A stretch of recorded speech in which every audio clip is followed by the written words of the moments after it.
So what were you walking through the quarterbacks with over there on that field?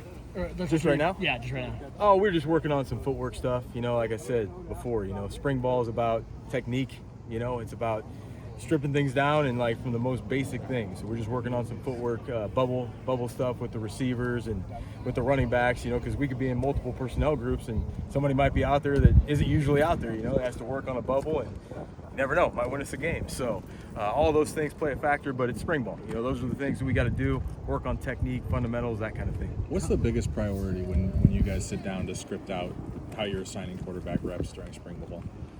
I think you're trying to get, obviously you're trying to spread the reps out, make sure everybody's getting work out there.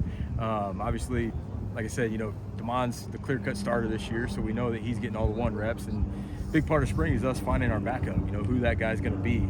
And it's a lot of new faces, guys that haven't been here, 2 true freshmen and a transfer that just showed up, So a lot of learning going on out there, a lot of learning, a lot of processing going on, but it's our job to make sure that those guys are all getting those reps, because that's how you learn. That's the only way you do it is by getting out there, getting the reps, and then you go back in the film room, you correct it or say good job, whatever it might be. But there's no substitute for getting that live rep and practice. So it's a challenge. There's a lot of guys to get reps to find that 2 quarterback, but it's something that we just got to keep doing as we go on in spring. How many more reps is Damon getting this spring as compared to like last year? It's a good question. I don't know that number exactly, but I know he's getting all the 1 reps. And Jimmy, how different is it not having Brendan Carroll here, having a new offensive line coach, and just some new coaches on the staff? Is it just plugging one in, or is it a little bit different? Yeah, I mean, we're so comfortable with Switz. He's been around us so much. He's been with us since the 22 season at Arizona, and even before that. He was with us at Michigan in 2016. So very, very comfortable with Switz. He knows this system inside and out. Been a very easy transition in terms of that. Of course, I miss PC. I love him. But yeah, Switz is doing a great job. He's doing a great job with those guys. And how's practice different from you being a coordinator as opposed to a position coach last year? Practice is pretty much the same. I'm a lot busier up there. There's just a lot more things that come to me, decisions and things like that come across your desk as the coordinator. But in terms of being out here, maybe it's, more overall messaging to the offense. So a lot of that happens in the meeting rooms and things like that, not necessarily out here on the practice field, but there's some of that stuff that goes on. But, just coaching guys up, coaching them up and making sure that we're getting better each and every day. There's some things that we got to clean up today. There's no doubt about it.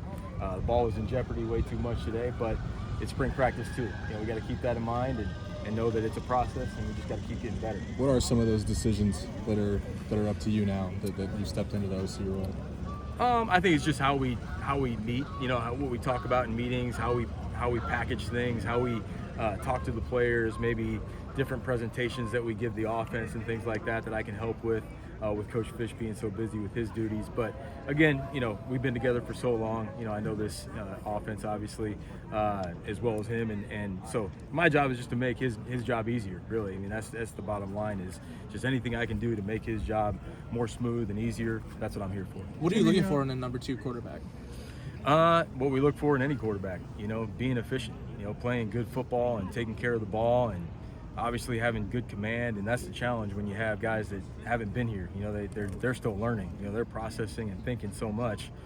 We got to get that. We got a long way to go in that regard, but we'll get there. I have no doubt about that. But it's just a matter of continuing to get in there in the classroom, learn, watch tape, fix what we got to fix, keep getting better.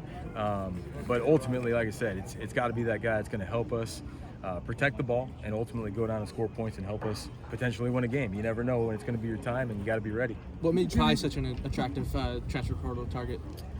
Kai was attractive because he had a little game experience, and I had a contact on the Tulane staff. The head coach at Tulane is a good friend of mine, and really kind of let me know what kind of kid he is, how he operates, and what makes him tick. And great kid, fantastic kid. He's smart, hard worker, all the things that we look for off the field. So it felt really good about bringing him in the competition. Jimmy, we got a pretty good rundown on all the guys that weren't going to be available for spring. But one guy that wasn't mentioned was Ryan Otten, and he walked out here today. Are you going to get him back this spring? I don't know. We'll wait and see on that. I know he's working hard. I know he's probably frustrated as can be that he can't be out here. But just like anybody that's hurt, it's frustrating not having him. It's frustrating not having Denzel. It's spring ball, but those guys want to be out there. They want to be getting better. It's a big piece of our offense not having Denzel out there. So anything we can get to get those guys back. They're working hard. They're with Tom and the trainers and whatnot. And whenever they can come back, we'd love to have them. So. Jimmy, without Denzel, what have you seen for some of these younger guys? With Justice Williams, some of these true freshmen, really showing you through a couple of kids. Yeah, it's still early. It's still early. You're just looking for those guys that can execute. Know where to line up, run the right route, get open against man coverage, those kind of things. And when they have their chances to make plays, they got to make them. That's what we're looking for. Spring is all about that. It's about competition in the position groups. It's about guys coming out here and getting better at their craft. And any of those young guys that can make just flash plays every now and then, it's like, oh, okay, they got it, right? Once you see it once, they got it, and then it's just a matter of making sure they understand and they learn the offense and come along that way. But we're just looking for that, guys that can go out there and make plays for us. How has Rashid stepped up with Boston out this spring so far? I think Rashid's doing great. You can just tell he's second year in the system, like a lot of the guys that have played 2 years for us. He's just so more comfortable this year, lining up and knowing what to do, and he's playing faster because of it. Had a really nice catch on the sideline there on the outcut, but he's a guy that we definitely need to keep stepping up for us. We're excited about him. He had a great offseason, like I said the other day, but really excited about him. Have you seen Damon handle the first team reps this spring? How have I seen him handle it? Yeah, have you the role of being QB1, the undisputed QB1?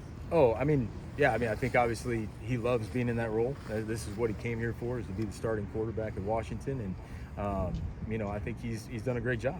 He's come out every single day. He's been prepared.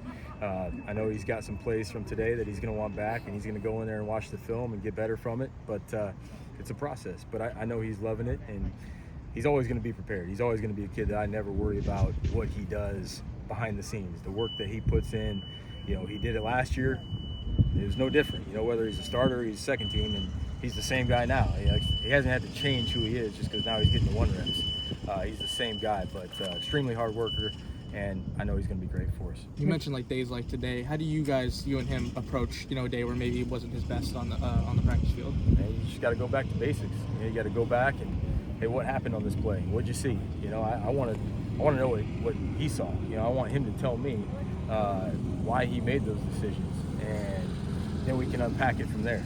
But it usually comes down to a recognition thing and a coverage. Maybe he didn't see a guy, and there's credit to our defense too. They're tough. There's a lot of guys dropping out into windows and things like that. A lot of coverageless guys and things like that from the defense. So credit to those guys, which is only going to make us better. The more we see the defense and the more we can kind of adjust to what they're doing and get better from the film, it's only going to make us better in the long run. Good.